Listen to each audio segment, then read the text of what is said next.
¿Cómo estructurar terapias para vivir de ellas? Hoy vamos a hablar de todo este tema que tiene que ver con lo que implica vivir de terapias, ¿sí? Sean grupales o uno a uno, sin culpa, sin improvisar y sin agotarnos. Y esto es importante que ustedes escuchen con mente abierta, con disposición y con conciencia este mensaje, porque lo que yo quiero es que ustedes empiecen a tener una claridad mental, una estructura práctica y que además interioricen a nivel interno ese cambio que deben tener sobre el dinero y sobre esta práctica que en definitiva es un negocio terapéutico.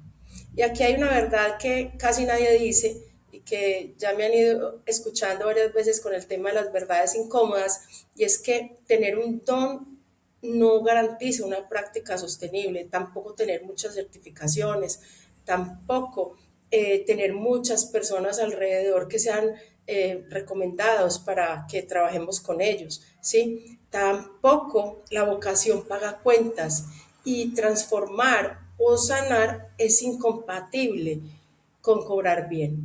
Entonces, ¿qué pasa? Perdón, que el problema no es el dinero, es la falta de estructura y toda esa espiritualización que nosotros hemos hecho, el sacrificio que nos ha llevado a que cada vez haya terapeutas más empobrecidas, ¿cierto? Y esa práctica que normalmente no tiene orden, lo que termina haciendo es drenando nuestra energía, nuestro tiempo y sobre todo esa fe en el camino, en este camino que hemos elegido, ¿cierto? Entonces una terapia sin estructura no es más espiritual, es una terapia más frágil.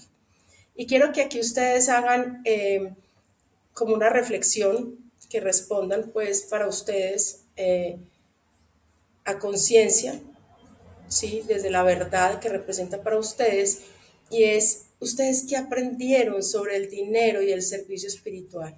Y aquí estamos hablando de todos estos temas de las creencias, de lo que nos inculcaron y que hoy tenemos interiorizadas como unas verdades absolutas, ¿sí? Y la segunda pregunta es, ¿en qué momento empezaste a sentir culpa por cobrar? ¿Y por qué sientes culpa por cobrar? No sé si te has hecho esa pregunta, ¿cierto?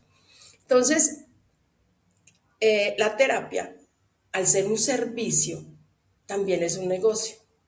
Entonces esto implica que cambiemos ese paradigma interno, porque un negocio es explotación, pues lo que nos han dicho que no es, entre otras cosas, explotación, frialdad, deshumanización, eh, no sé, cortina de humo, etcétera. Un negocio en realidad, para que sea negocio y sea sostenible en el tiempo, necesita indiscutiblemente intercambio justo, que es circulación de energía bidireccional, sostenibilidad en el tiempo, que ya se los había dicho, y orden. Y eso solo se los da una estructura y una construcción de un modelo terapéutico que sea repetible, ¿sí? Que lo puedan, digamos, como estandarizar, sobre todo la forma básica, pero que a medida que vayan teniendo diferentes consultantes, ustedes vayan haciendo como ciertos cambios o adaptaciones para que sea o genere conexión con nuestro consultante y sobre todo con lo que nosotros vamos a transformar, sea un síntoma, una relación, una creencia, etcétera, ¿sí? Ahora, ¿cuáles son los elementos básicos de una práctica terapéutica como negocio? Un problema claro que ayudan a resolver, un proceso, no solo sesiones sueltas, porque las sesiones sueltas básicamente no garantizan la sostenibilidad, un valor económico coherente. Cuando hablamos de un valor económico coherente, hablamos de cuánto sería lo lógico de cobrar en la ciudad o el país en el que estás, hacer benchmarking, verificar tus competidores o personas que tú sepas que están en tu misma ciudad o en tu misma colonia, cuánto están cobrando, ¿sí? Y desde ahí pues verificas cuál es esa tarifa que quieres cobrar. Y también dentro de estos elementos básicos está un sistema para atraer, atender y cerrar procesos, ¿cierto? Entonces, cuando nuestra práctica es sostenible, nuestro servicio se vuelve más profundo, ¿sí? Eh, Al principio, cuando comenzamos, es normal que tengamos sesiones sueltas, pero a medida que vamos teniendo más experiencia, debemos migrar a procesos terapéuticos. ¿Cómo migramos a procesos terapéuticos? Pues de lo que vamos encontrando en las sesiones sueltas, vamos haciendo una construcción de eso que nosotros queremos o anhelamos, o que decimos este diseño se adecua a lo que yo soy, a mi sistema de valores, a lo que ofrezco, ¿sí? Porque si nosotros seguimos con esa práctica de sesiones sueltas por mucho tiempo, ahí lo que empieza a pasar es que nos empezamos a empobrecer, ¿sí? Y no se da, digamos, un flujo, un estado de flujo del dinero, ¿cierto? Entonces, ¿qué pasa? El error de las sesiones sueltas por un tiempo considerable nos empieza a generar ingresos inestables, mucho desgaste emocional, resultados superficiales y dependencia del recomendado, ¿sí? Cuando nosotros migramos a proceso terapéutico, empezamos a brindar, y sobre todo pues también para nosotros, claridad, claridad para el consultante, claridad para el terapeuta, ¿sí? Compromiso real, ¿sí? Transformación medible y estabilidad económica. ¿Sí? Y cuando hablamos del compromiso real, también está esa posibilidad de nosotros identificar de manera adecuada esa intención terapéutica y cómo vamos haciendo seguimiento y trazabilidad a esos cambios o esas transformaciones que el consultante va teniendo. Entonces aquí voy a darles como 4 fases que son muy importantes para poder estructurar un proceso terapéutico. Obviamente son procesos que les voy a contar, pero pues o fases del proceso que les voy a contar, pero que requeriría pues una ampliación de todos estos conceptos casi que en un espacio solo para ello. Pero esas fases son el punto de inicio claro, ¿sí? Entonces, una lectura de la persona, una evaluación de esa persona, la anamnesis, todo lo que tiene que ver con identificación de la intención terapéutica, como todo esas primeras sesiones donde estamos conociendo al consultante y empezamos a recolectar información sobre ancestralidad transgeneracional, malestares, síntomas, relaciones, creencias, etcétera, que nos da de alguna manera, pues en gran medida, ese contexto que necesitamos para poder empezar a identificar por dónde vamos a hacer ese proceso terapéutico como tal, ¿cierto? Ahora hay unas fases del proceso, que sería el segundo paso, y es todo ese tema de la toma de conciencia por parte del consultante, la liberación de lo que en ese momento esa persona está transitando o que necesita, digamos, resignificar, la integración de la nueva información y saberse sostenido, ¿sí? También es importante una duración definida. Esa duración definida usualmente la hacemos desde una intención terapéutica inicial, porque puede ser que cuando nosotros vayamos avanzando en el proceso, pues se amplíe esa intención terapéutica, ¿sí? Pero digamos que en principio podemos atrevernos a dar una duración definida, no sé, 4, 6, 8, 12 sesiones. Y la otra es un cierre consciente del proceso. Cuando nosotros culminamos el número de sesiones que en algún momento determinamos de acuerdo a la intención terapéutica inicial, hacemos un cierre y verificamos con el consultante si hasta ahí se acaba el proceso o si viene una segunda parte de la intervención. Y allí vuelve y se hace pues todo este tema del acuerdo en cuántas sesiones serán. Y allí también se hace como un resumen de cómo llegó, cómo transcurrió el proceso y la transformación y qué fue eso que realmente logró en ese espacio con nosotros. Evidentemente puede que no sean saltos cuánticos, es decir, logré cambiar mi estilo de vida por completo en 12 sesiones, creo que sería una meta muy ambiciosa, pero sí pueden haber cambios en lo que tiene que ver con la manera en la que se comunica, la manera en la que se materna, la manera en la que se relaciona, la manera en la que se empodera de su vida, ¿sí? Y eso solo se da a través de comportamientos observables como sucesivos, ¿cierto? Como a través de, de situaciones que va atravesando el consultante y que él se sorprende y además nos cuenta acerca de lo que fue capaz de hacer que anteriormente no podía hacerlo, ¿sí? Entonces, aquí quiero invitarlos a que hagan como ese diseño del proceso base, que son estas 4 etapas o fases que les acabo de decir. Y eso lo pueden hacer a través de 3 preguntas, que es, ¿a quién acompañas?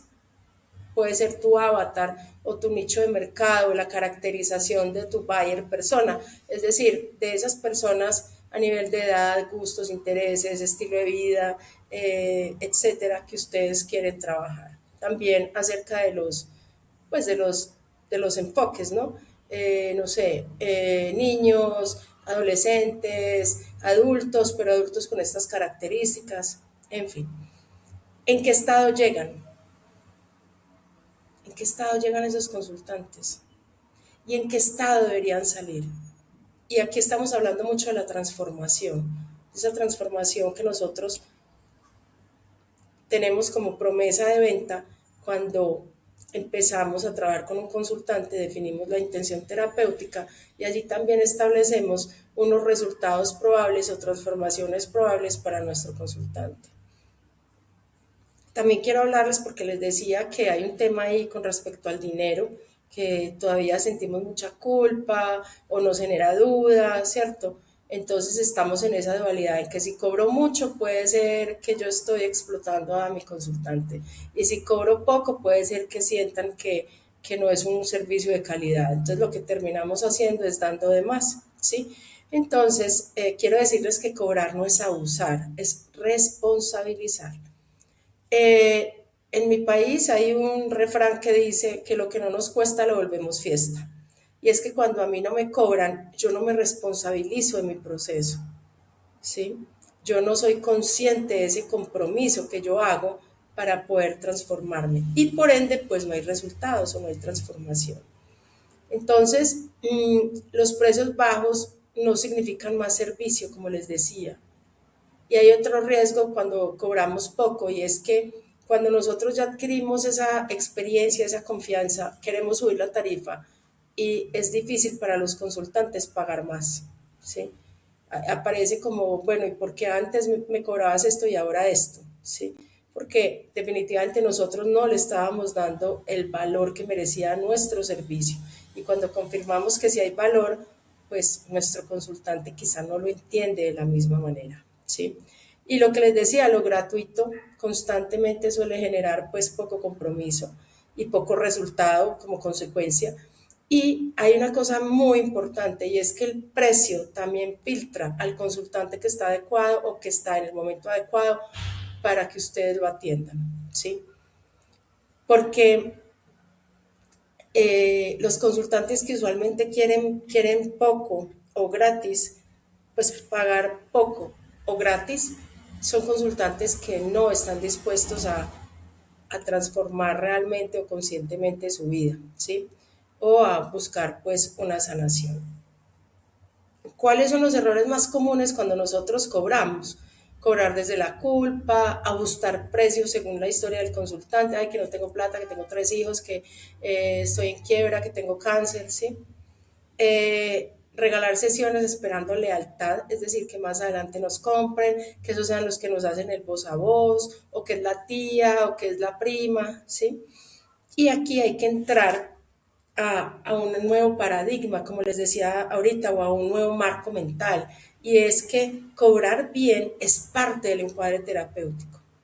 ¿Esto qué quiere decir? Que hay un intercambio, ¿sí? Es decir, se convierte en parte del encuadre de las condiciones y de los límites dentro del proceso del acompañamiento terapéutico, porque yo te estoy entregando mi conocimiento, mi experiencia y tú me estás entregando, en este caso, un recurso económico.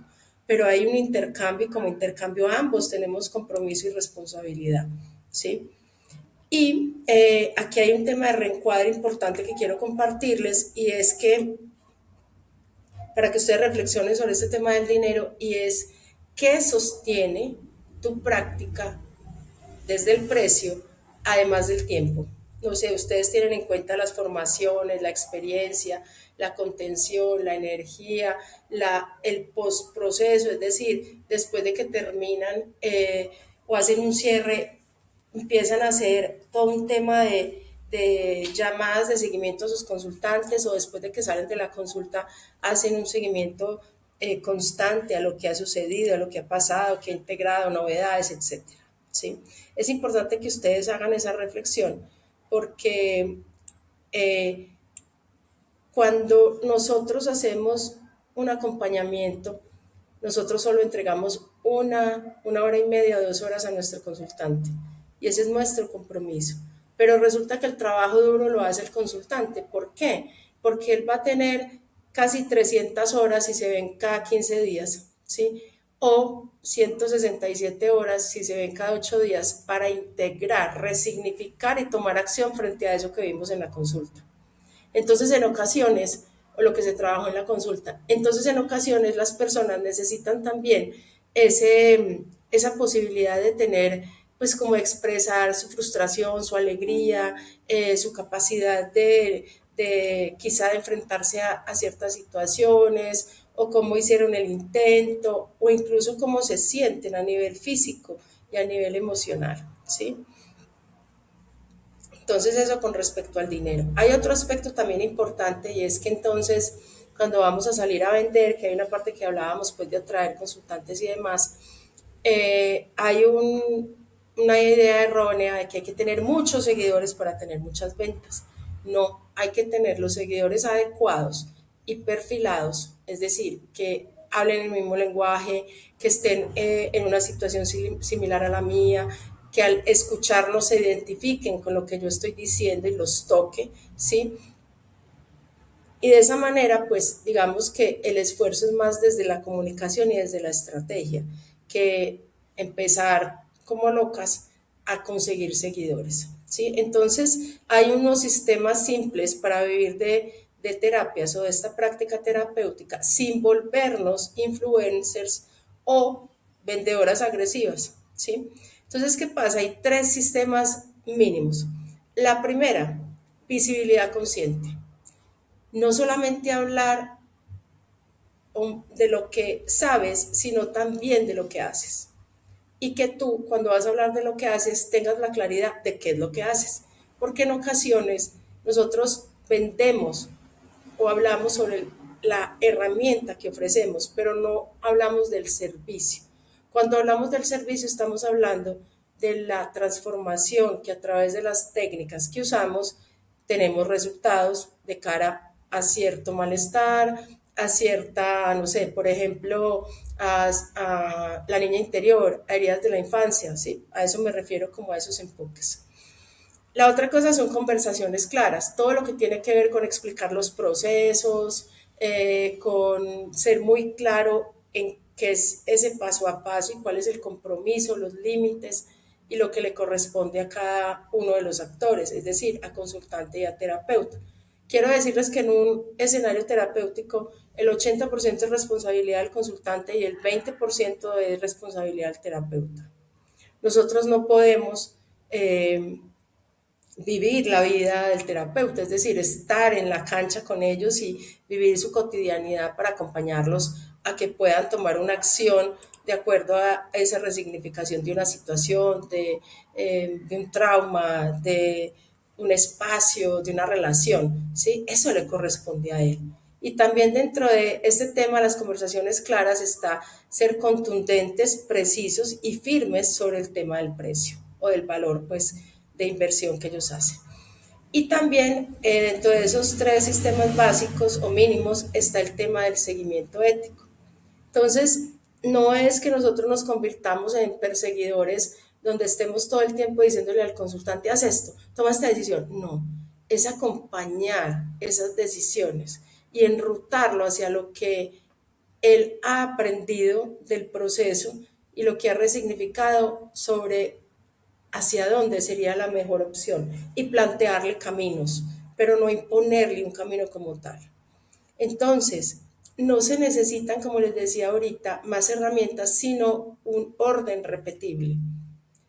Cuando hablamos de proceso, estamos hablando de paso 1, paso 2, paso 3, paso 4, paso 5, con ciertas características similares, pero que nosotros vamos adaptando o adecuando de acuerdo al tipo de consultante, a la sintomatología, a todo eso que trae de su historia que quiere cambiar, resignificar, transformar, ¿sí? Entonces, quiero decirles pues como para este cierre que una terapeuta agotada no sostiene procesos, ¿sí? Una terapeuta empobrecida se va pagando y una terapeuta con estructura puede servir por muchos años. ¿Por qué se genera menos desgaste o agotamiento? Porque cuando es repetible, yo ya sé cómo hacerlo y no tengo que pensar o, digamos, quebrarme la cabeza tratando de encontrar la manera o las maneras para poder atraer y lograr que mi consultante sea constante de acuerdo al pues a la sintomatología o a los malestares o situaciones que está atravesando.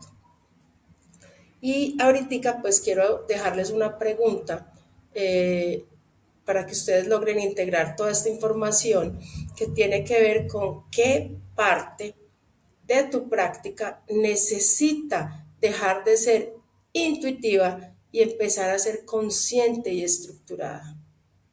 ¿Qué parte de tu práctica necesita dejar de ser intuitiva y empezar a ser consciente y estructurada?